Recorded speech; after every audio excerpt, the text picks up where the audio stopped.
일단은 우리 저 선배님이 나오셔가지고 첫 번째로 자기소개서. 우리 자기소개 쓰는 거 되게 많이 어렵잖아요. 그렇죠? 어떻게 써야 될지 되게 고민 많이 되고. 근데 그것들을 해결해주기 위해서 자기소개서 어떻게 쓰면 잘 쓸 수 있는지에 대한 걸 이야기해 줄 거니까 우리 이 박수로 선배님 한번 모셔볼게요. 자, 박수. 시작했나요? 네. 저는 최고의 자기소개서를 만드는 방법에 대해서 설명할 사범대학에 재학 중인 이영서라고 합니다.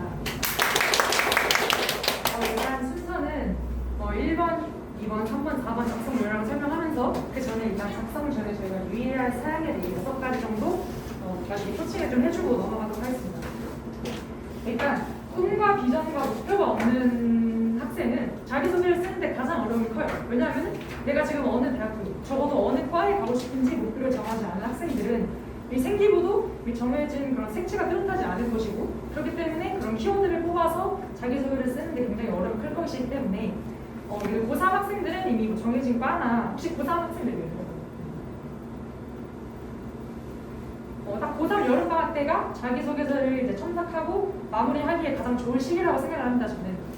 그래서 일단 고1 학생들이 시간이 더 많으니까 천천히 내 꿈이 뭔지, 내가 미래에 무슨 일을 하고 싶은지, 내가 어느 과에 가서 어떤 공부를 배우고 싶은지 꼭 한 번쯤 생각을 하고 넘어가는 게 작성 전에 유의해야 할 첫 번째 사항이라고 할 수 있겠습니다. 일단 두 번째는 지원 동기입니다. 이건 자기소개서 전반에 걸쳐서 1번, 2번, 3번, 4번 모든 명예에 붙여서 우리가 가장 깊게 나타내고 가장 어필을 해야 하는 부분 중에 하나입니다. 왜냐하면 교수님들 딱 봤을 때 성적 모두 다 1등급이고 3등급에서 1등급 올랐고 생기부에 다 나와 있는 객관적인 지표는 중요하지 않아요. 내가 경제학과, 의료학과, 사범대학에 와서 뭘 배우고 싶고 왜 배우고 싶은지, 그래서 나중에 미래에 어떤 학생이 되고 싶은지가 교수님이 가장 궁금한 사항이기 때문에 우리 1번, 2번, 3번, 4번 모두에 붙여서 내가 왜 이 학과에 와야 되는지, 왜 지원하게 되었는지를 연결해서 나타내는 것이 가장 중요하기 때문에 이런 부분을 꼭 고민한 후에 지원 동의를 고민한 후에 작성을 들어가는 것이 가장 중요합니다. 다음 세 번째는 노력 과정입니다. 내가 딱 생기부를 봤을 때는 내가 3등급에서 1등급을 올렸다라는 것은 누구나 다 알고 있고 별로 중요하지 않은 사항입니다. 근데 어떻게 올렸냐, 내가 어떤 노력을 했고, 내가 남들과는 다른 나만의 메리트가 무엇인지, 내가 어느까지 깊이 파봤고 어느까지 다양한 영역에 도전을 해봤고, 이런 노력 과정을 어떤 노력 과정들이 있었는지 미리 정리를 한 후에 그것을 나눠서 1번, 2번, 3번, 4번 배치해서 들어가는 것이 메리트 있는 자소서의 특징이라고 볼 수 있겠습니다. 마지막으로 네 번째로는 학업과 진로 계획입니다.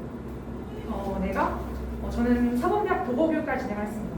근데 왜 도보교육과를 진행을 했는지, 내가 도보교육과에서 뭘 배우고 싶고 나중에 교육부에서 어떤 일을 하고 싶은지가 1번 자소서 1번 문항에서 끝부분에 가장 들어가면 가장 좋은 자소서라고 생각합니다. 저는.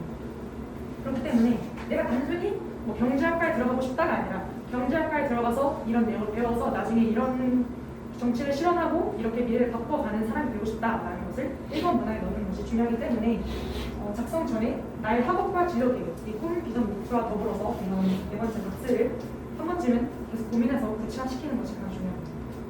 그다음 활동. 마찬가지로 우리는 학교에서 다양한 활동을 합니다. 코로나 때문에 이제 다양한 체험 활동을 중지한 상태이지만 그거 말고도 보고서, 소논문, 토론 동아리, 봉사활동, 탐구 체험학습 이런 다양한 활동 중에서 내가 전공과 얼마나 적합하게 어떤 활동을 깊이 파봤냐가 보여주는 것이 중요하기 때문에 내가 생기부를 쭉 훑어보면서 또는 앞으로 계획하면서 이 활동을 꼭 참여해야겠다. 학교 달력에 어느 대회가 어느 날에 있고 어느 활동, 어느 발표가 언제 나와 있는지 다 나와 있잖아요. 그런 걸 캐치를 해서 이 활동 꼭 참여해서 내가 이걸 배우고 싶다라는 걸 정리해두는 게, 정리해서 실천하고 거기서 뭘 배웠는지 기록해두는 게 자소를 쓸 때 굉장히 유익한 방안이라고 볼 수 있겠습니다. 마지막으로는 사례입니다. 실제 사례. 자소서는 실제가 아니면은 적어도 내가 이 활동을 했다는 생기부에 그런 단어가 없으면 저희가 꺼내쓸 수 없잖아요. 일단 생기부를 쓸 때는 키워드를 꺼내 쓰는 게 굉장히 중요하기 때문에 그 키워드를 만들려면 참여를 해야겠죠. 실제 사례가 필요해요. 리더십 실천 사례, 창의성 발휘 사례, 다양한 사례들이 있잖아요. 그러니까 내가 그 실제를 만들어가기 위해서 참여를 해야 되기 때문에 그 적극적인 참여, 사례를 만들어가기 위한 노력이 필요하기 때문에 작성 전에 이런 6가지 사항을 미리 준비해둔 후에 작성에 들어가는 것이 중요했습니다. 자소서 1번은 내가 얼마나 끈질긴 사람인가를 나타내는 사항이에요. 발전 가능성을 보는 거죠. 왜냐면은 그냥 단순히 공부 잘하는 학생 정시에도 충분히 말 볼 수 있어요. 근데 수시에서 왜 자소서를 쓰냐? 내가 얼마나 깊이, 얼마나 다양하게 어떤 방안을 나만의 방식을 세우면서 그 1번 자소서의 문항에 들어가게 됩니다. 그 1번을 작성하게 되면 그 공부를 단순히 그냥 성적 올리기 위한 공부가 아니라 내가 얼마나 다양한 전반 영역에 걸쳐서 얼마나 깊이 파봤냐, 내가 강조하듯이 그걸 보여주는 것이 중요하기 때문에 내가 끈질긴 사람이 나타내는 1번 문항을 작성해야 합니다. 그렇기 때문에 1번, 2번, 3번, 4번 중에서 가장 중요한 영역도 1번이고 1번부터 교수님이 1번부터 또 자소를 훑어보죠. 1번에서 멘트가 없으면 2, 3번은 궁금하지 않아요. 그렇기 때문에 저희는 자소서 1번을 작성할 요령에 대해서 3가지 정도 제가 말씀드리겠습니다. 일단 1번은 학업에 기울인 노력과 학습 경험을 통해 배우고 느낀 점이라는 문항으로 배웠어요. 마찬가지로 생기부에서 내가 어떤 공부를 했냐라는 키워드를 꺼내야겠죠. 최소 3개 이상을 꺼내야 됩니다. 그 다음에 과목 간 활동과 연계 활동은 이게 처음에는 봤을 때 이해가 안 될 수도 있어요. 근데 저는 이걸 고3 때 알기 때문에 굉장히 편하거든요. 지금 고1 학생들이라면 근데 과목 간 활동과 연계 활동이 뭔지 계속 고민해야 합니다. 이거는 제가 일단 제 자소 1번 사례를 통해서 얘기하면서 일단 다시 이해를 도와드리겠습니다. 그 다음에 기피와 특별함은 당연한 거죠. 그 100명 중에 학생 중에 왜 날 뽑아야 되냐를 나타내는 것은 단순히 내가 공부 잘하는 학생이라서가 아니라 나는 이 공부를 위해서 나는 이렇게 참신하게 새롭게 다양하게 깊숙이 공부할 수 있다는 학생을 한번 보여주기 위해서죠. 그래서 저는 지금 제 1번 사례를 지금 한번 설명을 해드리겠습니다. 지금 잘 안 보이는데 일단 노란색으로 표시가 되는 부분은 제 키워드인데요. 제가 아까 과목 간 활동과 연계활동이 중요하다고 했죠. 일단 첫 번째 이제 세계지리 수업을 시작합니다. 읽어드릴게요. 세계지리 수업에서 카슈미르 분쟁을 접한 후 카슈미르 분쟁은 그냥 단순히 이슬람교와 힌두교의 분쟁이죠. 근데 거기서 나는 왜 또 일본 문항을 적었냐? 저는 일단 전공이 독일어이기 때문에 저희 학교 일반고에서는 독일어를 배우지 않기도 하고 물론 독일어를 배웠다면 독일어에 시작을 했겠죠. 독일어 수업을 시작했겠지만 저는 그렇지 않기 때문에 제가 생기부를 보면서 계속 고민했어요. 어떤 키워드를 꺼낼지. 그래서 저는 마찬가지로 고3이라는 그런 늦은 시기에 그런 키워드 어떻게 연계활동을 해야 될지 고민했기 때문에 좀 끊임없이 고민하면서 일단 카슈미르 분쟁이라는 단어를 꺼냈습니다. 왜냐면 제 세계지리 생기부 칸에 획득칸에 있기 때문에 모든 종교는 과거의 정신에서 비롯한다던데 종교적 갈등으로 인한 무참한 희생의 원인이 진정 종교일까? 이게 무슨 소리냐면 단순히 그냥 이슬람교와 힌두교의 분쟁 배운 후에 넘어가는 것이 아니라 모든 종교는 과거, 모든 것도 사랑하자라는 정신에서 비롯하는데 왜 그런 갈등이 일어날까? 진정 그 갈등의 원인이 종교일까라는 저는 의문이 들었다는 거죠. 그래서 영국의 보고서, 논문 이런 걸 찾아보면서 종교 지도자들이 정치에 개입하는 그 두 분야의 복잡한 관계 쉽게 말해서 이런 시리아나 팔레스타인의 종교 갈등까지 이렇게 여러 가지 자료를 추합하면서 이거는 종교 갈등이 아니라 국가적 이기주의였구나라는 것을 저는 깨달았다는 거죠. 그래서 이 깨달음이 어디로? 제가 아까 뭐라고 했죠? 과목 간의 연계활동, 세계사 수업으로 옮겨갑니다. 세계사 시간에 보았던 영화 카슈미르의 소녀. 세계사 수업 시간에 그냥 단순히 선생님이 이 영화 봐라 하고 카슈미르의 소녀라는 영화를 틀어줬어요. 그래서 저는 여기서 또 셀프 해석을 한 거죠. 저는 이미 이런 종교 갈등이 국가적 이기주의라는 것을 발견했기 때문에 그걸 여기서도 해석을 한 게 적용을 한 거죠. 그래서 종교가 다른 상대 국가팀을 응원한다는 이유만으로 소녀를 내쫓는 장면을 재해석한 겁니다. 어떻게 재해석했냐면 서로 다른 종교적 신념으로 인한 대척이라고 생각했는데 자국이 참여한 경기 승리의 욕망을 종교로 포장하며 합리화한 거죠. 즉 여기서 끝나는 것이 아니라 종교 활동으로 보이는 문제도 사실은 종교의 문제가 아니라 그 안에 정치적, 경제적 문제였다는 거죠. 아까 제가 활동과 연계가 중요하다 했죠. 이제 과목 간에 과목과 과목을 이어붙였어요. 그 다음에 활동을 이어붙이는 거죠. 저는 여기서 또 이제 소셜미디어 다큐멘터리를 시청하면서 이제 교육이라는 분야까지, 제 전공 분야까지 나아갑니다. 특정 가치를 교묘하게 다른 것으로 포장하며 사람이 움직이는 현상은 종교 문제에만 국한되지 않았고 이를 미디어에 편향된 보도나 광고에서도 발견할 수 있습니다. 소셜미디어 다큐멘터리를 시청하며 미디어로 인해 형성되는 편향된 사고방식이 미치는 영향력에 파급 효과를 절감해왔고 저는 여기서 앞으로 교육이 나아가야 할 방향에 대해서 고민하게 됩니다. 이렇게 1번은 내가 공부를 한 거에 대해서 단순히 성적, 오답노트, 나 오답노트를 해서 성적 올렸다, 방과 활동을 했다, 선생님과 상담했다, 친구들과 학습 동아리 만들어서 한국사를 1등급을 유지했다 이런 걸 쓰는 게 절대 아니에요. 100명 중에 80명은 다 이렇게 생각할 거예요. 내가 어떻게 공부를 했지가 아니라 이렇게 구체적인 사례를 들어서 과목간이랑 과목과 활동을 연계하고 깊숙이 파보면서 끝에는 내가 전공에 맞는 이야기를 듣는 거죠. 마지막 읽어보면 교육은 완전히 성숙하지 않은 학생들을 대상으로 하기에 학생들에게 한 가지 측면이나 겉으로 드러나는 현상만 가르치면 학생들에게 잘못된 가치관을 형성하게 할 수 있지 않을까 걱정이 됐습니다. 그러므로 교사는 건전하면서 인류의 보편적 가치를 중시하는 양식을 가져야 하겠으며 눈에 보이는 것을 가르치는 것을 잊지 않고 현상 인양까지 탐구할 수 있도록 지도하는 것이 중요한 역할임을 알게 되었습니다. 라고 하고 넘어가야 됩니다. 혹시 여기서 질문 있나요? 이해가 안 되는 부분이요. 넘어가도록 하겠습니다. 일단. 다음은 2번입니다. 나는 얼마나 용감한 사람인가? 다양한 측면과 성실함을 보여줄 수 있는 이해입니다. 일단 1번에서 메리트를 줬어요. 내가 얼마나 매력있는 사람인지 보여줬고, 이제 학업적 측면이 아니라 나의 다양한 측면, 이쪽, 저쪽, 이쪽까지 다 보여줄 수 있는 2번 문항이 가장 그런 나의 다양한 그런 모습을 보여줄 수 있는 기회이기 때문에 여기서 저희는 또 어필을 해야 됩니다. 1번의 연장성 사례 넣어주고 생기부를 분석하면서 키워드를 또 뽑아내야죠. 내가 어떤 활동을 꺼내서 뭐 어떤 두세 가지 활동을 꺼내서 어떻게 이야기를 만들어 나갈 것인가가 중요하기 때문에 생기부를 보면서 뭐 내가 참여했던 대회도 상관이 없고 수상을 꼭 하지 않았더라도 그 과정이 있을 거 아니에요. 내가 그 대회를 준비하는 과정부터 내가 겪었던 어려운 뭐 과정 이런 거를 모든 칸 안에 넣어야 되는 거죠. 연기활동도 마찬가지. 다양성, 책임감, 타로조심이 당연하고 그다음에 끈기 중요하죠. 왜냐면은 꼭 수상을 하지 않았더라도 꼭 학생들은 그런 경향이 있어요. 내가 꼭 뭐 금상, 뭐 최우수상을 타야만 그 활동이 좀 내게 메리트가 있기 때문에 그 활동을 좀 어필을 하자라고 해서 그런 경우가 있는데 그런 거 신경 쓰지 말고 그냥 내가 제일 많이 배운 점, 내가 가장 힘들었고 그걸 좀 하기 위해서 노력하고 많은 시간을 투자한 그 활동을 꺼내주면 돼요. 수상 실적이 얼마인지 말고 그냥 생기고 있는 그 활동 중 하나. 노력 과정이 가장 중요하죠. 내가 방식, 한정적으로 해석을 하면서 내가 배우고 느낀 점이 가장 마지막에 중요한 부분이죠. 전공에 적합하면 베스트고. 저는 이건 제 생기부 3가지 활동을 꺼내거든요.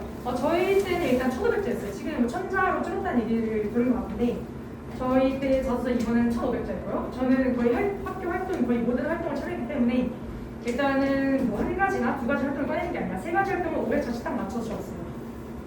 딱 보자면 일단 저는 전공, 첫 번째 달라게 된 전공에 관련된 독일어에 대한 얘기를 했어요. 왜냐면은 저희 학교는 독일 교환학생 막스와 소피 학생이라는 저희 학생이었기 때문에 그게 굉장히 느껴졌죠. 왜냐면은 경기도에 독일 교환학생이 학교 저희밖에 없었기 때문이죠. 그래서 그것도 마찬가지로 이제 면접 10분 동안 하는 동안 그 5문제도 5질문도 하지 못하는 그 상황에서 교수님은 이 부분에 대해서만 저한테 2가지 질문을 하셨고 저는 그 부분 때문에 아마 제가 합격을 했구나라고 생각합니다. 독일 교환학생과 함께 2년간 함께한 한글 동아리 활동을 첫 번째 넣었고 그냥 첫 번째가 가장 중요하기 때문에 중요한 거 순서를 넣는 거예요. 능력. 저는 사범대학이지만 독일어를 전공을 하기 때문에 독일어와 영어 능력이 굉장히 중요해요. 근데 영어 말하기 대회에 나간 그 활동을 적었는데 이게 단순히 영어 말하기 대회에서 나는 이런 발음에 어려움이 있었고 뭐 화장실에서 맨날 시간 있을 때 목이 쉬었다 이런 단순한 얘기가 아닙니다. 그래서 이 부분을 좀 기대해 주시면 좋겠고 성장 과정이죠. 왜냐면은 성장하려면 뭐가 있어야 되죠? 어려움이 있어야 돼요. 어려움이 있어야 극복을 하고 극복을 해야 성장을 하는 거잖아요. 그렇기 때문에 성장하는 나의 단점을 보완하는 그 살이 하나 있어야 돼요. 비판적 사고를 이라는 주제를 중심으로 독서 토론을 통해서 나의 고정관념이 어떻게 깨지게 되었는지에 대한 3번째 이야기가 나오게 됩니다. 자, 얘기를 해보자면 일단 첫 번째는 저는 어떻게 했냐면 3가지 활동 500자씩 넣었다고 했잖아요. 근데 다 소제목, 본론, 소제목, 본론, 소제목, 본론 이런 식으로 2번을 구성을 했습니다. 간단하게 읽어보자면 첫 번째 우리만의 한글 주제예요. 1학년 때 독일 교환학생과 함께 한글 동아리를 준비했습니다. 이거 생기부에서 나와 있는 내용이고요. 하지만 정해진 계획 없이 유동적으로 진행되는 활동에 한계를 느꼈죠. 어려움이 있습니다. 어려움 때문에 방학 때 한글 교재를 시작했습니다. 처음에는 한국의 의식주와 다양한 문화를 조원들이 한 주제씩 맡아서 내용 구성했지만 각자의 방식을 만든 교재를 추억하면 굉장히 지저분하고 다 이상하겠죠. 겹칠 부분이 있고 그래서 관심을 식사하지 못했어요. 학생들의 관심을. 사실 교재를 개선, 어려움을 극복하는 과정이 이제 나오죠. 교재를 개선하기 위해서 교환생들에게 한국인의 가장 알고 싶은 부분이 뭐냐, 가장 힘든 점이 뭐냐, 피드백을 받으면서 매 시간마다 그런 부분을 정리했어요. 내용 발췌를 한 후에 이제 여기서는 저는 이제 실생활 저만의 사례를 붙여야 되잖아요. 여기까지 솔직히 이 동아리에 참여 모든 학생들이 다 가져갈 수 있는 부분이에요. 근데 나만의 이영서만의 그런 이야기가 뭐냐, 우리에게 친숙한 바디라는 단어에 막 5가지 뜻이 있는 것 같아요. 이런 실제 제가 겪었던 가장 저랑 가까운 사례를 넣으면서 교수님한테 신뢰감을 주는 거죠. 이건 나만의 이야기고 내가 이런 어려움을 겪었다. 5가지 뜻의 사용을 발견하며 해설에 어려움을 겪었습니다. 어려움. 그냥 실생활 사례를 추가하고 사진을 넣어서 보완을 했고 그냥 학생들이 어려웠던 이런 부분들을 단어마다 넣었고 활용하면서 적극적으로 호응을 얻으며 수업을 알찬 할 수 있었습니다. 극복 과정까지 들어가고요. 마찬가지로 여기도 어려운 극복, 가장 어려운 극복까지 다 나옵니다. 이거는 언어 탐구를 통한 새로운 발견이에요. 솔직히 영어만하게 대유를 하면은 내가 그 발음을 어떻게 보완하고 맨날 뭐 아까 녹음하면서 연습하고 거울 보면서 연습하고 목 쉬고 이런 부분을 다 예상하실 거지만 저는 저만의 메리트 있는 독특한 자세를 만들기 위해서 일단 영어의 발음과 어감을 익히기 위해서 영어 말하기 대회에 참가했습니다. 틈만나면 녹음하며 연습했지만 TH 발음이 어색하면 계속됐습니다. 굉장히 일반적이고 지루한 내용이죠. 외국인처럼 발음되지 않는 발음에 의문이 생겨 여기까지는 모두 다 쓸 수 있는 내용이에요. 근데 저만의 내용은 뭐냐면 한국어와 사전을 찾아보면서 한국어와 영어는 의문 체계가 다르다는 것을 발견했습니다. 뭐냐면 일단 국어도 뭐그 바다 쪽에 TH 아시죠? 그 국어 장 의문 체계가 있고 영어도 마찬가지로 장 체계가 있어요. 근데 TH 발음을 두 개를 비춰보면 TH 발음은 우리나라 잠식의 표현 아무 칸에 속하지가 않아요. 저 그걸 발견을 했고 이걸 어떻게 해야 할까 고민했다는 과정이 들어가 있는 거죠. 독특하게 굉장히 이런 메리트 있는 자세를 계속 만들어야 되는 거예요. 그래서 그래서 결론이 뭐냐? 한국어 의문 체계에 따라 가장 비슷한 발음을 찾아 적용하는 것이 아니라 영어 의문 체계, 영어만의 의문 체계에서 적절한 원리를 찾아 적용해야 함을 깨닫고 이와 혈을 마찰시켜 발음이 되면 치간음은 영어에가 있대요. 잠식이고요. 치간음의 원리를 적용했습니다. 이 활동을 통해 우리에게 익숙한 발음들을 무작정 연습을 통해서 해결하는 것이 아니라 그 언어 체계를 배우며 올바른 발음 방법을 익혀야 함을 깨닫게 됐습니다. 라고 하면 넘겨갑니다. 마지막 세 번째, 아까 제가 비판적 사고로 인해 제가 성장하는 과정을 쓴다고 했죠. 사회현상을 올바르게 보기 위한 능력. 4개월 동안 제가 1학년 때 독서 토론 활동을 참여했어요. 뭐 이런 책을 읽고 저자의 만남 좀 어쩌고저쩌고 하다가 이제 제가 여성 할당제를 도입해야 한다는 주제는 무조건 찬성층이 유리하다고 생각했어요. 찬성층이 유리하다. 그냥 여성의 사회 진출 장벽이 낮아진다고 판단했기 때문입니다. 하지만 흑인 입학 할당제를 추가로 조사하면서 제 고정관념을 깨지게 됩니다. 왜냐하면 애초에 할당제가 있다는 자체가 차별을 존재한다는 거죠. 차별이 존재하는데 그 사회의 왜 표면에 그냥 기름만 꺼내는 거잖아요. 애초에 차별을 없애야 되는 건데 그 차별을 없애지도 않고 왜 우리는 흑인과 여성에게 할당제를 도입하면서 그 사람들에게 차별을 덧붙이냐는 거죠. 그런 비판적인 생각이 의문이 들면서 이제 할당제 당사자들에게 차별이 강화되는 생활을 발견하게 됐습니다. 영상 위주 사회라면서 그런 성별과 인종을 따지고 잘못된 거잖아요. 그래서 성별과 인종에 관계없이 영향에 따라서 지위를 할당받는 것에 마땅함을 느끼며 모두에게 공정한 기회를 박탈하는 이 정책을 비판하면서 합리적 이슈를 배우게 됐습니다.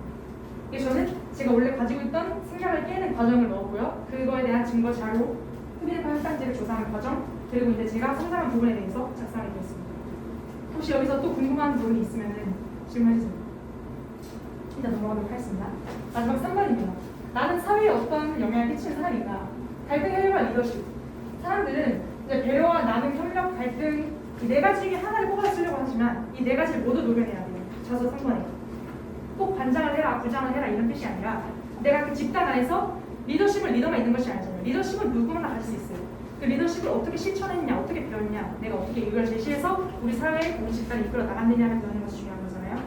그래서 이제 제가 세번 선거를 작성하기 위해서 세 번째 그 3단계 정도의 요령을 가지고 왔는데 일단 내가 이 친구하고 갈등이 생겼는데 내가 풀어줬다가 절대 안 돼요. 절대 안 되고 내가 잘못을 했는데 타인이 아닌 내가 잘못을 했는데 내 잘못을 어떻게 반성하고 어떻게 변화를 이끌어 나가냐 나만의 극복 방법, 나 정신적으로 얼마나 성장해서 우리 사회, 우리 집단, 우리 학교, 우리 반, 우리 친구들 우리 집단을 어떻게 긍정적인 영향을 미치면서 이끌어 나가느냐 보여줘야 합니다.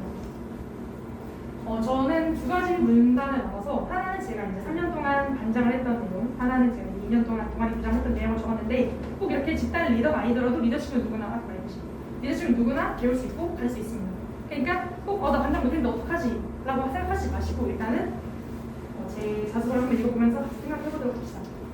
일단 읽어보면 3년간 모든 학기의 학급 회장으로서 활동을 하면서 이제 지각 문제에 대해서 저희가 학급 회의를 한 적이 있어요. 근데 저는 그때 분당 그 1분 남은 지각비를 걷어서 단합 활동에 쓰자는 이걸 제시했습니다. 제가. 근데 친구들 불만 색출한 거죠. 왜냐면 집이 먼 학생들도 있을 거고 버스 배차 간격이 30분인 지역에 위치하는 학생들도 있을 거고 그럼 그 학생들만 계속해서 돈을 내게 될 거고 자신의 잘못을 그런 경제력으로 해결하려고 하는 그 습관을 들일 수가 있잖아요. 그래서 굉장히 많은 불만을 색출하게 되었고 지각 경제적 부담을 느끼게 되는 거죠. 그래서 성실한 학교 생활을 위해 제가 제시한 방안이 어떤 친구에게는 굉장히 불공정하게 작용할 수 있음을 깨닫고 벌점이 누적된 학생들에게는 대청소에서 구역을 조금 더 맞춰서 그들의 노동력을 이용하게 합니다. 경제력이 아니라. 그 이후에 친구들의 지각 빈도가 눈에 띄게 줄었고 학교 방을 정화라는 일석이조라는 효과를 얻을 수 있습니다. 하지만 이미 생기 후에 체크가 됐잖아요. 이미 벌을 받았는데 또 그런 노동력까지 이용하면서 이중 처벌이라는 그런 상황이 발생됐기 때문에 이 제도는 이제 2학년 때는 사용하지 않았다라는 내용이 이어져 있고요. 그 다음에 제 동아리는 이제 굉장히 대규모인 봉사동아리였습니다. 그래서 1학년 때부터 회장단에 들어가서 각 위원회의 역할과 필요 역량을 저는 제가 충분히 알고 있다고 생각했어요. 하지만 그게 큰 오산이었던 거죠. 착각이었습니다. 친구들의 성격과 특성을 알기 때문에 제가 임의로 배정을 했습니다. 그렇게 됐어요. 당연히 불만 소출을 하겠죠. 그래서 원치 않는 구성이 배정되면서 무기력해지고 참여하지 않는 학생이 속출하게 됩니다. 제 잘못이었던 거죠. 이는 개인의 역량을 달고 있다는 생각이 착각이었다는 것을 알려줬고 개인의 의사를 충분히 고려함을 깨닫고 앞으로 어떻게 했느냐 조사를 했습니다. 국어 순위와 이유를 조사해서 배치했는데 또 이거를 그냥 순위별로 그냥 가고 싶은 학생 무작정 배치했습니다. 왜냐면 성실한 학생과 불성실한 학생을 똑같이 대우하면 안 되니까. 그래서 개인의 희망과 객관적 지표, 그리고 성실성까지 포함을 해서 이 두 가지 지표로 조정한 역할 분담은 모두의 역량을 발휘할 수 있는 환경을 만드는 거죠. 이렇게 끝나고 이 진정한 리더 역할을 제가 이 두 가지 모두를 합하는 마지막 문제입니다. 진정한 리더는 개인의 능력을 개발하기 위한 기회를 공평히 부여하며 함께 나아가기 위해 노력해야 합니다. 라는 제가 느낀 최종적인 배우 느낀 점을 얘기할 수 있겠죠. 그다음에 4번은 마지막 내가 1, 2, 3번에서 잘 이끌어왔어요. 교수님이 안목을 살 잡았고 이제 마지막으로 어필하는 단계입니다. 근데 4번은 없는 학교도 있고 학교별로 굉장히 달라요. 일단은 저는 제가 쓴 학교 중에서 몇 가지를 뽑았는데 일단 서울대 독서 활동을 씁니다. 저는 이 세 가지 도서 중에서 하나는 제 전공 독일 문화에 대한 소설을 썼고요.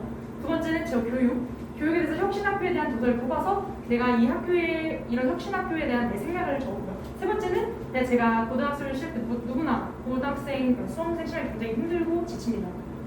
그때 제 손을 잡아낸 책, 저에게 그냥 삶의 그런 원동력을 준 책 3권, 이렇게 마지막 3권을 구성을 했고요.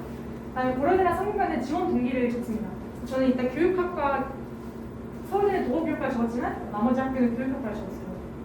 그래서 이제 지원 동기, 내가 왜 이 학교에 왔고 어떤 노력을 해왔고 어떤 학습 동아리에 들어가서 이런 교육 제도에 대한 토론을 나눴고 내가 어떤 점을 배웠는지 이런 부분을 좀 간략하게 적어놓은 지원 동기를 적었고요. 교인교대 같은 경우는 교사에게 필요한 자질이 뭐냐? 저는 이걸 안목하고 끈기 두 가지를 두 단락으로 나눠서 멘토링 활동, 친구들을 함께 가르치는 활동 이런 학습 활동 위주로 내가 그 두 가지를 키우기 위해서 어떤 노력을 했는지 적는 내용을 적었습니다.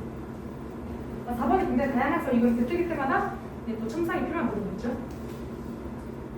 이제 이렇게 1, 2, 3, 4번에 대한 작성 논의가 끝났고요. 혹시 Q&A가 있으면 종이에 적어주셔도 되지만 지금 꼭 자소 얘기가 아니더라도 궁금한 점이 있으시면 또 질문을 해주시면 감사하겠습니다.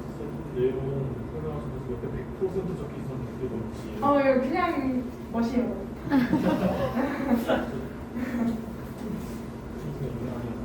네, 큰 의미가 있잖아.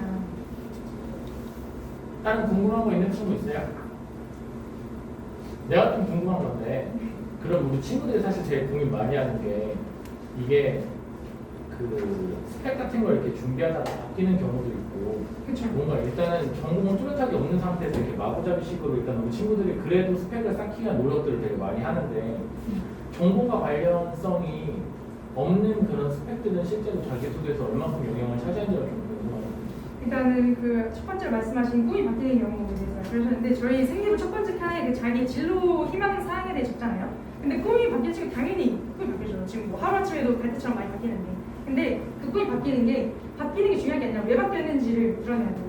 내가 왜 변호사에서 수의사로 꿈이 바뀌었는지에 대한 그게 오히려 더 메리트가 될 수 있는 나를 더 어필할 수 있는 기회가 될 수 있거든요. 그래서 위기를 기회로 바꿔서 내가 어떤 계기, 얼마나 큰 계기가 있었길래 내가 그 꿈을 바꾸게 됐고 얼마나 절실하게 그 꿈을 이용해서 이 사람들은 그 수의사를 이루기 위해서 어떤 노력을 하는지 드러내는 게 중요하고요. 그 다음에 전공과 관련된 활동, 저도 독일어잖아요. 독일어와 관련된 활동이 굉장히 없었어요. 하지만 저는 세부 세특 있잖아요. 그 모든 과목에 다 교육과 관련된 내용은 물론이고 독일과 관련된 내용은 없었어요.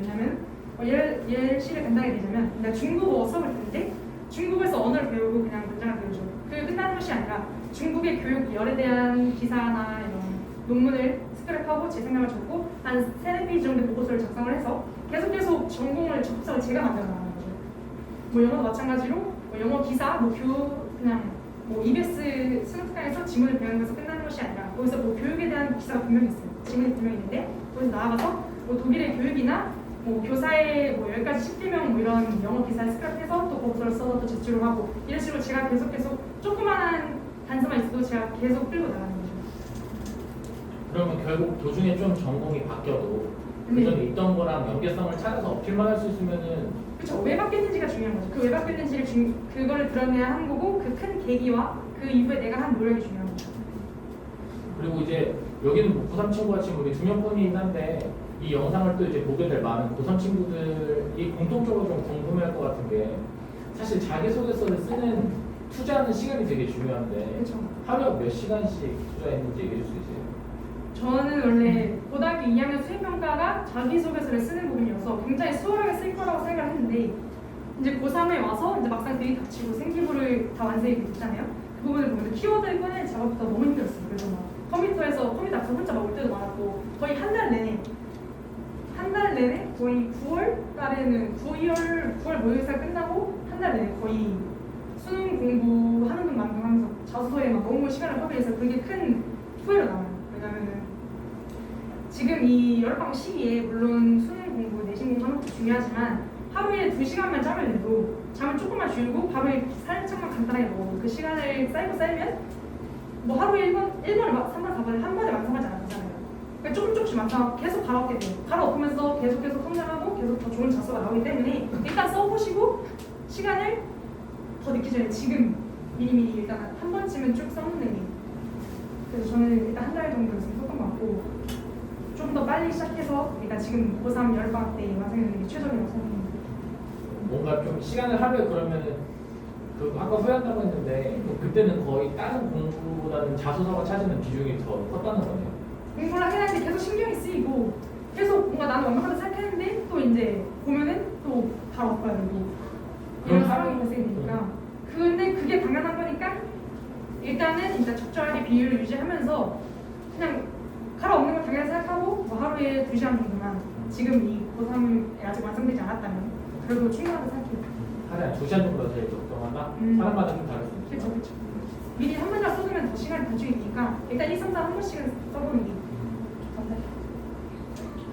혹시 또 추가로 혹시 궁금한 친구 있어요? 아니면 혹시 너무 손들고 말하는 게 조금 어려워서 나 이렇게 종이로 써서라도 주겠다라고 하면 좀 줄 테니까. 있으면 손만 들고 잠깐 기다릴게요. 괜찮아요?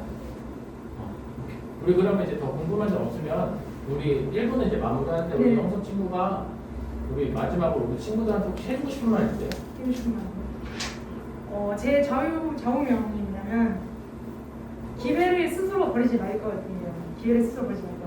그러니까 눈앞에 있는 것만 너무 집중하다 보면 지치고 이제 또 목표가 뚜렷하지 않을 수도 있고 당연히 고등학생 시절은 누구나 막 놀고 싶어도 놀지도 못하고 이제 너무너무 힘든 순간이지만 저는 딱 미래에 제가 지금 그 고등학생의 저를 봤을 때 아 진짜 저렇게까지 못하겠다. 나 지금 돌아가면 저 이상은 못하겠다 생각이 들 정도로 했을 때 지금 그게 후회하지 않는 삶이라고 생각해요. 그러니까 딱 그 정도까지만 하세요. 미래에 내가 지금 날 봤을 때 후회하지 않을 정도만 하시고 기회를 스스로 버리지 말라는 소리가 뭐냐면 지금 여러분이 미래를 만들어가는 곳이기 때문에 지금 최선을 다하는 거죠. 그래서 앞으로 그런 두 가지 생각 꼭 하시면서 조금 힘들더라도 나만 힘든 거 아니니까 또 날 위해서 지금 이렇게 투자를 하는 거니까 좀 더 용기를 가지시고 계속 앞으로 나가셨으면 좋겠습니다. 혹시 뭐 자소서 첨삭 받고 싶거나 이런 분들은 이제 제 뭐 이메일하고 간단하게 카카오 아이디 이런 거 써놨는데 또 이제 연락 주시면 제가 또 피드백 해줄 수 있으니까 참고해 주시면 감사하겠습니다. 우리 1부 팀하고 다시 한번 박수 주시죠. 안녕하세요. 저는 서울대 의료학과 2학번 노윤정입니다. 일단 본격적으로 강의를 시작하기 전에 여러분이 제가 어떤 학교, 어떤 학과, 어떤 전형으로 써서 들어갔는지 조금 궁금해하실 것 같아서 준비를 해봤습니다. 저는 일단 서울대학교 의료학과 일반 전형으로 과학 대시문 면접을 보고 들어갔고요. 연세대학교 의료환경학과 면접형으로 비대면 업로드 면접을 보고 들어갔습니다. 성균관대학교, 한양대학교, 경희대학교는 면접이 없기 때문에 따로 넘어가고요. 마지막으로 이화여자대학교 의료산업학과는 고교 추천 전형으로 비대면 화상 면접을 보고 들어갔습니다. 저는 재시문 면접, 일반 면접, 비대면, 대면 면접 모두 봤기 때문에 여러분들께 조금의 팁을 알려드리고자 오늘 면접 강의를 맡게 됐고요. 오늘 재시문 면접, 일반 면접, 비대면 면접 순으로 각각 이 면접의 특징이 무엇인지 그리고 제가 썼던 약간의 꿀팁을 전해드리고자 합니다. 일단 재시문 면접이란 말 그대로 재시문을 기반으로 한 면접 유형입니다. 짧게는 5분에서 10분, 서울대 같은 경우는 45분에서 1시간 정도 재시문을 읽고 거기에 답을 한 다음에 면접을 보는 거기 때문에 재시문의 분량이나 사용되는 언어 그러면 대학과 전형마다 모두 다르니까 여러분들이 가는 대학의 전형을 한번 꼭 확인해 보셨으면 좋겠습니다. 영어 영문학과, 영어 교육학과 같은 경우는 영어로 제시되는 경우도 있으니 잘 알아보셨으면 좋겠습니다. 재시문 면접의 평가 요소는 비판적 사고력, 문제 해결력, 창의적 사고력, 전공 관련 학업 역량 등입니다. 사범대나 교육대 같은 경우는 교육적 문제, 교육적 가치에 대한 재시문이 나오고 인문 같은 경우는 전공 관련 사회적 이슈, 등등 상황을 제시한 다음 그거에 대한 자신의 의견을 피력하는 문제가 나오니 이거에 대해 꼭 알아주셨으면 좋겠고요. 자연공부 계열 같은 경우는 수학이나 과학 문제 등 국가 지식을 기반으로 하는 문제를 제공합니다. 말로만 들으면 좀 어려워 보일 수 있는데 그냥 자신의 입장이나 관점을 얼마나 논리적으로 분석적으로 답변하는지가 관건이고 절대 교육과정을 벗어나지 않으니 충분한 공부와 준비를 한다면 극복할 수 있을 것이라 생각합니다. 일단 재시문 면접 꿀팁은 총 4개를 준비를 했는데요. 제가 이 꿀팁을 준비하는 게 사실 큰 내용이 아니에요. 저도 재시문 면접을 혼자 준비를 하면서 자기주도 학습을 했는데 자기주도 학습의 문제점이 제가 앞으로 어떻게 공부를 해나가고 있는지 잘 해나가고 있는지 알 수 있는 방법이 없잖아요. 그래서 저도 면접학원을 딱 4시간을 다녔어요. 대치동에서 2시간에 36만 원이나 하는 비싼 돈을 주고 들었는데 절대 뭐 특별한 내용이 있는 것도 아니고 제가 여기서 말하는 꿀팁만 제대로 안다면 굳이 대치동까지 가서 비싼 돈을 주지 않아도 되니까 잘 들어주시길 바랍니다. 첫 번째는 정답은 무조건 주갈식으로 말하는 겁니다. 양갈식도 괜찮지만 여러분이 앞에 주저리 말하고 마지막에 정답을 말한다던가 이러면 면접관들은 잘 알아듣지 못해요. 제가 면접학원에서 가장 강조됐던 부분이 정답은 무조건 주갈식으로 말해라입니다. 정답을 먼저 주갈식으로 말해놓고 마지막에 정답을 말하고 그 이유는 제가 그렇게 생각한 이유는 이라고 말을 붙이는 게 낫지 따라서 결론적으로 이런 말은 자주 쓰지 않는 것이 좋습니다. 두 번째는 자세에 관한 것입니다. 여러분 시선은 어디를 봐야 할까요? 면접관에 맞아요. 보통 눈을 많이 보는데 저는 원래 강서구를 오려고 한 게 아니고 외대국어를 준비를 했었는데 제가 2차 면접에서 떨어졌어요. 그 이유가 면접관의 눈을 딱 봤는데 딱 면접관에 들어가자마자 면접관님 가운데 생긴 면접관님 눈을 봤는데 너무 무섭게 생기신 거예요.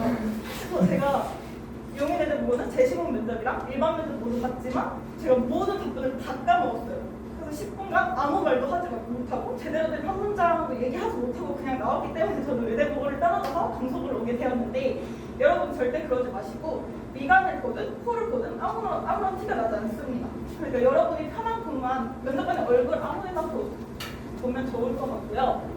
저도 지금 약간 그런 것 같은데 긴장을 하거나 아니면 조금 정해진 시간 안에 제가 외운 것을 달달달 말해야 한다고 생각을 하면 말이 굉장히 빨라져요. 지금도 약간 그렇죠. 그래서 여러분은 저처럼 이렇게 빠르게 말하지 마시고 여러분이 하고 싶은 내용을 또박또박 천천히 말한다면 충분히 플러스 요인이 될 수 있을 거라 생각합니다. 그리고 나도 모르게 다리를 떨거나 고개가 기울어져 있거나 삐딱하게 앉거나 이런 경우가 굉장히 많아요. 저도 영상을 찍으면서 한 건데 저는 손동작을 굉장히 많이 사용을 하더라고요. 자신도 모르는 습관이 하나둘씩은 있을 수 있으니까 영상을 찍거나 친구에게 물어봐서 준비를 하셨으면 좋겠습니다. 그리고 세 번째는 모르는 문제는 넘어가기입니다. 이거는 조금 의문이 있을 수도 있을 것 같아요. 재시문 면접에서 문제를 다 풀어야지 모르는 문제를 넘어가면 어떡하냐. 근데 모르는 문제는 넘어가고 빨리 다른 문제에 시간을 더 쏟는 게 나아요. 저도 생명과학이랑 화학 면접을 서울대에서 봤는데 화학 문제는 빨리 다 풀었는데 생명과학에서 제가 제일 공부를 안 한 유전 파트가 나온 거예요. 근데 그 유전 파트를 풀면서 4번이었나? 네, 하디 바인베르 법칙이 무엇이냐 물어봤고 그 법칙을 이용해서 그 유전자에 대한 문제를 풀어라 했어요. 근데 저는 생명과학 2를 뭐 따로 배운 것도 아니고 3학년 2학기 동안 제가 혼자 스스로 문제 풀이를 하면서 그렇게 깊은 풀이는 안 해봐가지고 모르겠는 거예요. 하디 바인베르 법칙이 뭔지는 알겠는데 그걸 가지고 문제를 못 풀어서 그냥 솔직하게 1-4번에 하디 바인베르 법칙이 뭔지는 알겠지만 이거를 이용해서 문제를 풀지 못했습니다 하고 1-6번인가? 못 풀었어요. 두 문제를 못 푼 거죠. 근데 괜찮아요. 모르는 문제는 빨리 넘어가고 아는 문제에서 시간을 좀 더 쏟는 게 좋고 면접관님들은 여러분을 떨어뜨리려고 있는 게 아니고 여러분들에게 조금이라도 도움이 되고 싶어서 있는 분들이니까 모른다고 해서 너무 기죽지 말았으면 좋겠습니다. 하지만 좀 주의해야 할 게 있는 게 저는 자연과학 파트 문제를 풀었잖아요. 과학이나 아니면 수학같이 일정 답이 정해져 있는 거는 모르면 모른다고 할 수 있는데 인문계열이나 사회계열에서 의견을 물어보는데 거기 그런 질문에서 저는 제 입장을 모르겠습니다 라고 말하는 건 탈락하는 거랑 마찬가지예요.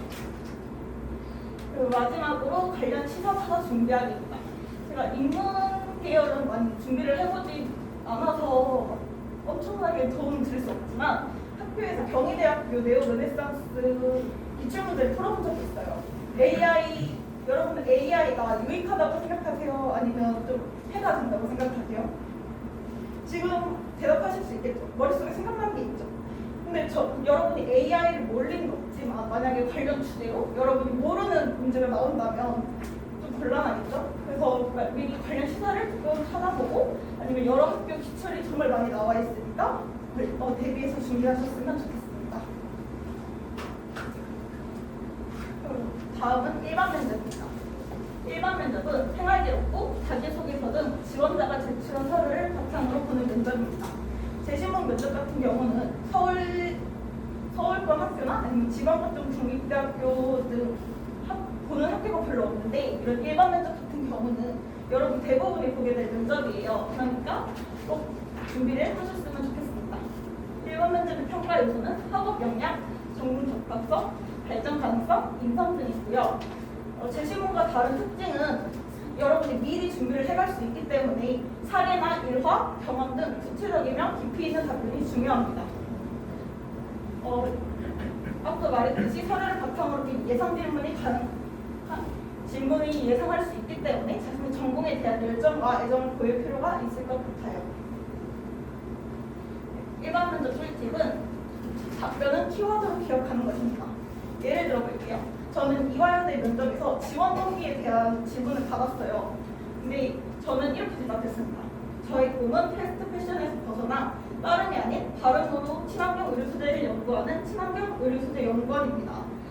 신소재의 가공 원리, 방법, 물성 등에 관한 공부와 연구를 바탕으로 미생물, 박테리아, 미세 플라스틱을 이용하여 지속 가능한 의류 소재를 만들어가는 것이 저의 목표입니다. 건강한 패션 문화 지향과 적극적인 노력, 도전 정신으로 섬유산업 발전을 위해 노력하는 의류소재 연구원이 되고 싶어 세계적으로 공부하기 위해 이화여대대학교 의류산업학과에 지원하게 되었습니다 라고 발표를 했는데 제가 과연 이 긴 문장을 다 외워서 발표를 했을까요? 아닙니다. 여러분이 면접 준비를 하게 되면 적어도 한 100문제 정도를 준비를 하게 되는데 그 중에 그 답변이 한 문장으로 끝나는 게 아니라 저도 한 세 문장 이상은 발표를 하잖아요. 준비를 하잖아요. 근데 저 그때 총 한 300문장 이상의 문장을 제가 표시 하나 틀리지 않고 외워갈 수는 없어요. 그래서 준비를 할 때 지원 동기에 대한 질문에 대해서 답변을 준비한다면 이렇게 아까 영서가 강조했던 것처럼 키워드를 꼭 정해서 이렇게 꿈, 친환경 의류소재 연구원, 미생물, 박테리아, 미세 플라스틱, 건강한 패션 문화, 세계적 공부 이렇게 키워드를 정해서 이 키워드를 외워서 머릿속에서 계속 문장을 만들어보는 연습을 해줬으면 좋겠습니다. 그리고 두 번째는 유동적으로 답변을 준비하는 거예요. 여러분이 아무리 답변을 준비한다고 해도 모든 질문에 여러분이 예상을 하면서 답변을 준비할 수는 없어요. 또 하나 예를 들어보자면 제가 준비한 질문은 과학탐구 토론대회에서 대상을 받았는데 어떤 내용으로 수상을 한 것인가? 저는 이거에 대한 답변을 준비를 해놨는데 실제 나온 질문은 창의력을 발휘한 사례를 들어보세요였어요. 그럼 제가 여기서 당황하지 않고 이국적으로 대답을 할 수 있었던 이유는 이렇게 계속 머릿속으로 되돌려가면서 준비를 했기 때문이고, 실제 제가 준비한 질문의 답변이라면 코로나 감염증 예방책으로 외부 바이러스와 세균을 차단하는 에어커튼의 원리와 유전물질의 생산을 방해하는 자외선 UVC를 결합해서 UVC 커튼을 구상하여 수정하게 되었다입니다. 근데 제가 받은 질문은 창의력을 발휘한 사례잖아요. 그래서 저는 이런 커튼을 만들어 창의력을 발휘한 사례가 있다라고 대답을 했습니다. 여러분이 한 문제에 딱 답변을 정해서 생각하지 말고 이 답변이 이 질문에도 나올 수 있고 이 질문에도 나올 수 있도록 좀 준비를 하셨으면 좋겠습니다. 세 번째로는 마인드맵 그리기입니다. 제가 입시를 준비할 때 했던 자료를 다 버려가지고 약간 조금의 예를 들어 가지고 왔는데 일단 how, why가 제일 중요하다고 생각을 합니다. 답변을 준비할 때 이 두 개는 무조건 여러분이 준비를 하셔야 되는데, 어떻게 이 활동을 시작하였는지, 어떻게 이 활동을 하였는지, 활동 내용에 대한 how와 이 활동을 왜 했는지 시작하게 된 계기, 이 두 개에 더해서 느낀 점, 배운 점, 내가 이 활동을 통해 성장한 점을 여러분이 꼭 준비를 해줬으면 좋겠습니다. 그 예로 질문 카테고리를 딱 정했어요. 진로, 수상, 봉사, 동아리, 자율활동 등 이렇게 카테고리를 정해서 계속 마인드맵으로 뻗어나가는 거죠. 예를 들어 제가 진로란 카테고리를 정했다면 꿈 가지를 쳐서 제 꿈이란 목표는 의료수의 연구원입니다. 그러면 내가 왜 이 꿈을 가지게 되었는지, 그러면 저는 의료패딩을 패스트패션, 아까처럼 키워드로 적어놔서 의료패딩 패스트패션의 문제를 해결하고 싶다. 그리고 내가 이 의료수의 연구원이 되기 위해 어떤 활동을 했는지, 유기체 소래기 읽기, how, 그리고 이 실험을 한 결과 내가 이 활동을 통해 배우고 느낀 점을 써놨고요. 또 두 번째로는 패스트 패션 탐구 보고서를 썼다. 그래서 이렇게 쭉 계속 여러분이 확장시켜 나가는 겁니다. 이 내용을 포함해서요. 그러면 정말 저는 A4 형제 한 장에 다 정리를 했고, 너무 방대한 자료 없이 여러분이 면접을 볼 때 딱 그 자료만 보면 내 모든 활동이 들어갈 수 있게 준비를 하셨으면 좋겠습니다. 마지막으로는 구조화된 답변 준비입니다. 제 신문 면접에서도 말했듯이 결론이 앞에 나오는 것이 굉장히 중요합니다. 결론, 근거, 이유 또는 결론, 근거 순으로 두 갈식이나 양갈식을 이용하는 것이 굉장히 좋고요. 넘버링을 쳐주면 굉장히 좋습니다. 예를 들어볼게요. 구조화되지 않은 거랑 두 갈식으로 쓴 장점 세 가지를 가지고 왔는데요. 저는 구조화되지 않은 답변은 저는 동아리 부장과 반장을 맡으면 친구들을 올바른 길로 이끌고 나가기 위해 노력했습니다. 그러기 위해 동아리원들의 의견을 경청하고 서로 협력을 잘하며 뚜렷한 목표 의식으로 원하는 바를 이루기 위해 노력해 왔으면 이들로서 책임감을 가지고 임한 것이 제 장점입니다. 여러분은 알겠어요? 제 장점이 뭐지? 저도 모르겠어요. 근데 만약에 두 갈식으로 쓴다면 저의 장점은 넘버링 주소 첫째, 강한 목표 의식이고 둘째는 책임감이고 마지막으로는 남들과 협력을 잘한다는 것입니다. 그리고 제가 아까 앞서 말씀드렸던 그 이유는 제가 그렇게 생각한 까닭은이라고 뒤에 의견을 붙여주는 것이 좋습니다. 그리고 이제 코로나 상황이 지속되면서 여러분도 이번 고3 친구들은 비대면 면접을 볼 것 같고요. 내년에 어떻게 될지 모르겠는데 아마 코로나 상황이 지속된다면 비대면 면접을 자주 볼 것 같습니다. 일단 비대면 면접의 장점은 면접관을 직접 마주하지 않아도 돼서 압박감과 부담감이 줄어든다는 것입니다. 면접관만 보면 내가 움츠러들거나 아니면 예상치 못한 돌발 상황에 좀 대비할 자신이 없다 하는 친구들은 비대면 면접이 장점이 될 수도 있지만 무조건 장점만 있는 것은 아닙니다. 단점은 상호소통의 어려움 또는 생략입니다. 면접은 면접관과 지원자가 상호소통하는 과정입니다. 하지만 비대면 면접에서는 이런 것이 아예 생략되는 경우도 있기 때문에 좀 어려움이 있을 수 있어서 처음부터 완성됐고 정제된 답변이 중요합니다. 이 말이 무엇이냐? 여러분이 대면 면접에서 답변을 했을 때 답변이 부족하다 생각하면 면접관님께서 추가 질문을 해서 거기에 답변하는 형식으로 답변을 채울 수 있지만 비대면 면접에서는 면접관님이 물어보는 경우가 3명이 돼 있고 그러다 보면 상호소통이 단절되기 때문에 여러분은 처음부터 완성도 있는 답변을 내놔야 합니다. 그리고 비대면 면접은 유형이 총 4가지가 있는데 그 유형이 모두 좀 특징이 다르기 때문에 그것에 맞춘 준비가 필요합니다. 비대면 면접은 현장 화상 면접, 현장 녹화 면접, 녹화 영상 업로드 면접, 온라인 실시간 면접이 있습니다. 현장 화상 면접 같은 경우는 면접관과 수험생이 캠퍼스 내에 분리된 공간에서 비대면으로 화상 면접을 진행하는 것입니다. 이 면접만의 특징은 역동적인 제스처는 전달되지 않습니다. 주로 얼굴만 화상 면접을 할 때 나오고 이런 손동작이나 이런 비언어적 표현은 전혀 전달되지 않기 때문에 답변 내용에 조금 더 집중을 하거나 아니면 부드러운 표정 같은 것이 중요하다고 생각을 합니다. 그리고 현장 녹화는 지정된 장소에서 제시문 답변 내용을 현장 녹화로 제출하거나 사전에 공개된 질문에 답변하는 과정을 녹화하는 방식입니다. 이 면접만의 특징은 추가 질문이 없습니다. 제가 아까 말했듯이 추가 질문이 없기 때문에 너무 짧은 답변은 지양해야 하고 처음부터 완성도 있고 정리된 답변을 할 수 있도록 사전에 연습을 많이 해야 합니다. 또한 제시문 면접을 하다 보니까 내가 따로 질문을 해주는 사람이 없고 내가 제시문에 대한 답변을 묻는 것이기 때문에 잘못하면 방향이 벗어날 수 있어요. 그래서 답안이 질문에 벗어나지 않도록 주의를 해야 하고 머릿속에 개요를 구성하고 주관식으로 결론부터 제시하는 것이 중요합니다. 세 번째는 녹화 영상 업로드입니다. 녹화 영상 업로드는 미리 공개된 문항에 대해 수험생이 답변 과정을 녹화하여 지정된 기간에 업로드하는 것인데요. 업로드 영상의 파일 크기나 해상도 등 별도 지침을 꼭 확인해야 하고 이 과정을 확인하지 않고 그냥 제출을 한다면 바로 실격 처리되는 경우도 있습니다. 또한 대본을 보고 녹화 영상 업로드 같은 경우는 답안을 다 외워서 답변을 하기 때문에 내가 굉장히 이걸 외워서 하고 있다.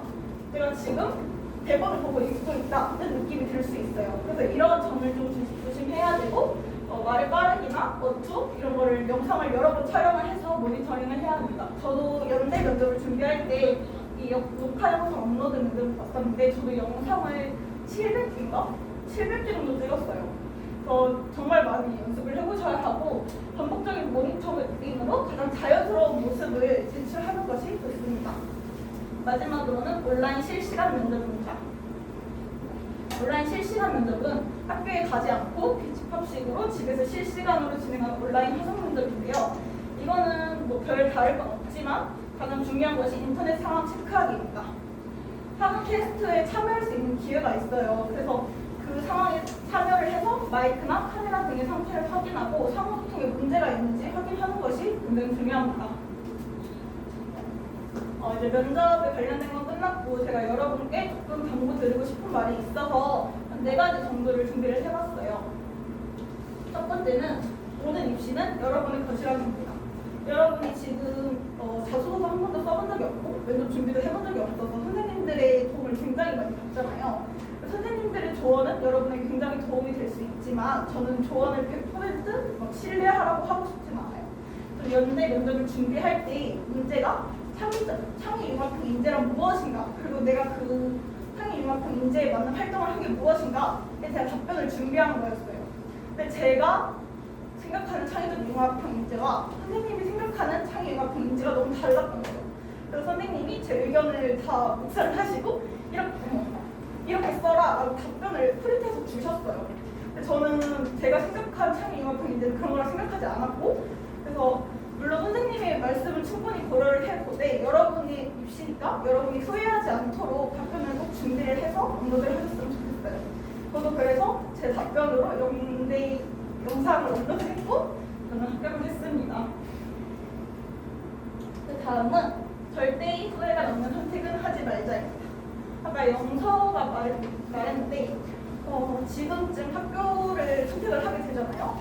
상담도 많이 하게 될 거고 그럼 이런 의문이 들 것 같아요.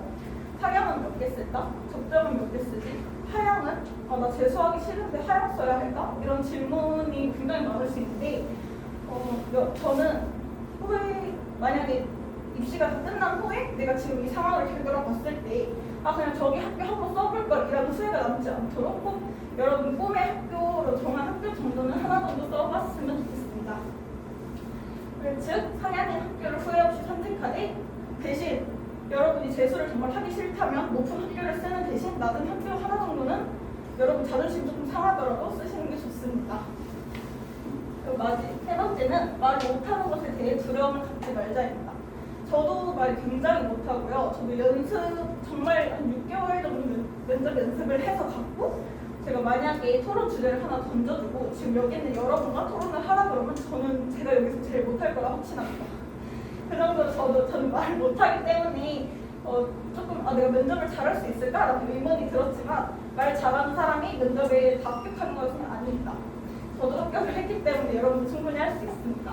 모든 면접은 꾸준한 연습과 방대한 준비로 커버되기 때문에 여러분이 충분한 시간을 들여서 저처럼 준비를 한다면 어떤 면접이든 대처할 수 있는 방안이 생기고 꼭 해낼 수 있을 거라 생각합니다. 마지막은 모든 입시 결과에 일희일비하지 말자는 겁니다. 저보다 성적이 높은 사람이 떨어질 수도 있고 저보다 성적이 낮은 친구가 붙을 수도 있는 게 입시라고 생각을 해요. 정시는 성적에 따라 컷이 나눠지지만 수시는 그렇지 않잖아요. 학교마다 채점하는 방식이 다르고 기준이 다르고 교수님도 다릅니다.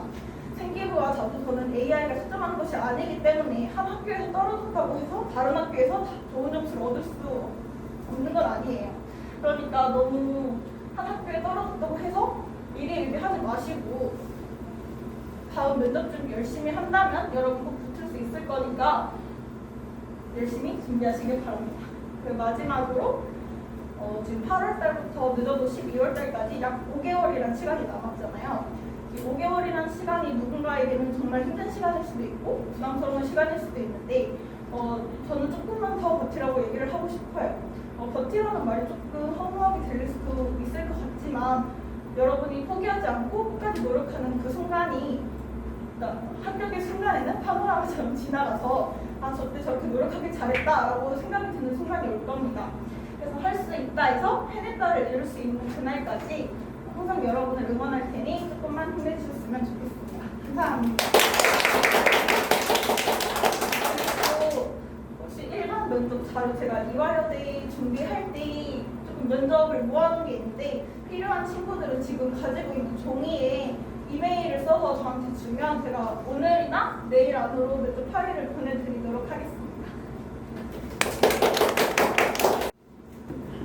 네, 안녕하십니까. 저는 여러분들하고 공부 시간 어떻게 정해야 할지 그리고 공부를 어떻게 해야 여러분들의 기억에 오래 남는 공부를 할 수 있는지에 대해서 얘기를 해보고자 지금 이 자리에 나와 있는 서울대학교 식물생산과학부 21학번 홍지우라고 합니다.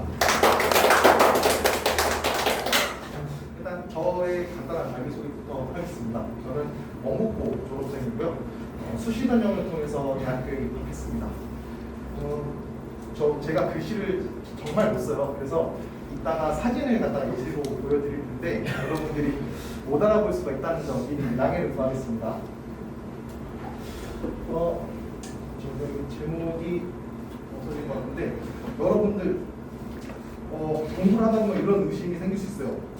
저는 공부를 열심히 하고 있는데 왜 나만 성적이 안 오르는 것 같지? 학교에서 선생님하고 얘기를 해보면 선생님은 항상 나한테 너가 공부를 하지 않았기 때문에 성적이 안 오른다. 학원에서도 선생님이 맨날 공부를 하라고 잔소리를 하죠. 근데 여러분들이 공부를 아예 안 하는 건 아니잖아요.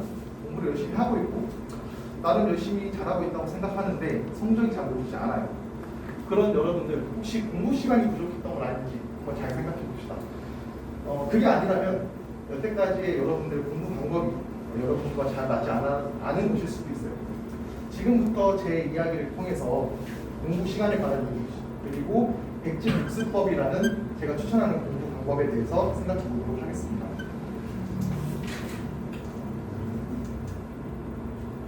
여러분들의 공부 시간은 어떻게 되는지 제가 한번 질문을 드려보고 싶은데요. 저 같은 경우에는 개인적으로 평일에는 8시간 그리고 주말에는 12시간 정도 공부를 했었던 것 같아요. 공부 시간이 너무 많은 거 아닌가요? 혹은 이렇게 생각하는 친구들이 있어요. 평일에 학교에 있는 시간도 공부 시간에 포함시켜야 되나요? 그거는 아니죠. 학교에 있는 시간을 제외하고 평일에 8시간을 따로 공부를 해주셔야 됩니다. 그게 어떻게 가능하죠? 라고 질문을 하실 수가 있는데요. 보통 여러분들 고등학교에서 학교가 끝나면 몇 시쯤에 끝나죠? 5시. 일찍 끝나면 4시쯤에 끝나죠. 그렇죠? 그러면 저녁 식사를 간단하게 해결하고 여러분들이 공부하는 장소, 독서실이라든지 아니면 집까지 이동하는 데 걸리는 시간을 어림잡아 계산해서 6시 안까지 공부하는 책상 앞에 여러분들이 앉을 수 있습니다. 맞습니까? 그렇죠? 그러면 6시부터 저 같은 경우에는 독서실이 문을 닫는 시간, 당시 새벽 2시까지였어요. 6시부터 새벽 2시까지 그 자리에 앉아서 계속 공부를 했습니다. 그런 식으로 공부를 해주면 좋은 게 뭐냐면요. 하루에 많은 과목을 공부할 수 있어요. 여러분들이 보통 몇 과목씩 하루에 공부를 해야 되나요? 혹은 한 과목을 공부하는데 몇 시간을 투자해야 되나요? 라는 질문이 많습니다. 저 같은 경우에는 한 과목당 대략 4시간씩 공부 시간을 잡았는데요. 이렇게 8시간, 12시간으로 공부 시간을 정해두면 계산이 깔끔하죠? 평일에는 하루에 2과목 정도, 주말에는 하루에 3과목 정도 공부를 해주면 바람직할 것 같습니다. 물론 처음부터 공부 시간을 갑자기 늘리면 여러분들 몸에도 부담이 갈 거고요. 그리고 여러분들의 심리상에서도 좀 많이 힘들 수가 있어요. 갑자기 공부 시간을 늘리다 보니까. 그러니 천천히 공부 시간을 늘려보도록 합시다. 여기 보이는 게 그 핸드폰 프로그램 중에 열풍타라고 혹시 아시나요? 네, 열정풍 타이머라고 자신의 공부 시간을 핸드폰으로 갖다가 측정해 수 있는 프로그램이에요. 지금 보이는 거는 제가 작년 2월 그리고 작년 3월 한창 고등학교 3학년 공부할 때 제 핸드폰에 있는 열풍타 시간을 갖다가 측정한 건데요. 지금 보시는 것과 같이 잘 안 보이시겠지만 대부분의 시간에서 이제 10시간을 넘겼고 평일 같은 경우에는 7시간, 8시간은 넘기려고 최대한 노력을 했습니다. 물론 저도 이제 측정을 하지 못한 날도 있고 아니면 공부를 할 수 없는 상황에 직면해 있을 때는 당연히 공부를 못했기도 했어요.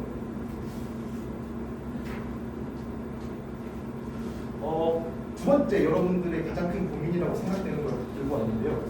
여러분들이 공부를 하고 나서 하루만 지나면 공부한 내용을 다 까먹어버려요. 특히 여러분들 가장 많이 괴롭히는 건 아무래도 영어 단어가 아닐까 하고 생각을 해봅니다. 여러분들 여기 학원에서 영어 단어 시험을 준비할 텐데 하루에 A1 단어를 다 외우고 나서 그 다음날 A2 단어를 외우려고 하니 그 전날 공부했던 A1 단어가 아무리 봐도 기억이 나지 않아요. 그런 경우 많으신 건데 저 같은 경우에도 영어 단어가 많이 고민이었습니다. 전날 외우고 나서 그 다음날 다시 보니까 다 까먹은 거예요. 이걸 어떻게 하면 해결할 수 있을까에 대해서 생각을 해봤는데 아무래도 인간이 가지고 있는 여러 가지 감각 중에서 저는 최대한 많은 감각을 사용하려고 노력을 했어요. 그래서 제가 만든 방법이 백지복습법인데요. 여러분도 혹시 그냥 단어를 한번 훑어보고 나서 공부를 했다 혹은 오늘 암기할 내용을 다 외웠다라고 착각을 한 건 아닌지 한번 생각해 보시고 머릿속으로 완전히 외웠던 내용을 입 밖으로 설명하지 못한 것은 아닌지 생각해 보시길 바랍니다. 저는 개인적으로 머릿속에서 아무리 내용을 외웠다고 해도 여러분들이 그 내용을 선생님이 된 것 마냥 다른 사람 앞에서 설명하지 못한다면 그 내용은 제대로 공부한 것이 아니라고 생각을 했어요. 제가 준비한 백지복습법이라는 공부 방법인데요. 백지복습법이란 빈 노트를 하나 준비를 하신 다음에 그 노트에다가 여러분들이 그날 공부한 내용을 교과서나 참고서를 보지 않고 아무것도 펼치지 않은 상태로 여러분들의 머릿속에 있는 내용만을 가지고서 완벽하게 설명하듯 써보는 공부법입니다. 일단 백지복습법이라고 해서 한 번 공부하고 끝나는 게 아니에요. 적어도 3번, 저 같은 경우에는 최대 5번까지를 추천하고 있는데요.